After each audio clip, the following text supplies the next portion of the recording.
அருள்மிகு செண்பகாரணேஸ்வரர் திருக்கோயில் திருவைக்கல். இக்கோவில் கும்பகோணம் காரைக்கால் சாலையில் திருநீலக்குடி அடுத்து பளியஞ்சியநல்லூர் பேருந்து நிறுத்தம் அருகில் 2 கிலோமீட்டர் தெற்கில் உள்ளது. 63 நாயன்மார்களில் ஒருவரான கோட்செங்கோட் சோழன் கட்டிய மாடக் கோயில்களில் இதுவும் ஒன்று. திருஞான சம்பந்தரால் தேவாரப் பாடல் பெற்ற தலங்களில் காவிரி தென்கரை தலங்களில் இது 33வது சிவத்தலமாகும். திருவைக்கல் என்ற இந்த சிறிய கிராமத்தில் 3 சிவாலயங்கள் இருக்கின்றன.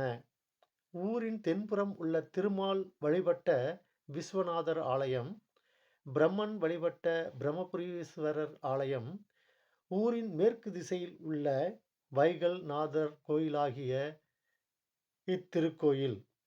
தேவார பாடல் பெற்ற இத்திருக்கோயிலும் மற்ற 2 ஆலயங்களும் இந்திரன் முதலான தேவர்களாலும் அகத்தியர் போன்ற முனிவர்களாலும் வழிபடப்பெற்ற பெருமை பெற்ற ஆலயங்களாக திகழ்கின்றன. ஓம் நம சிவாய.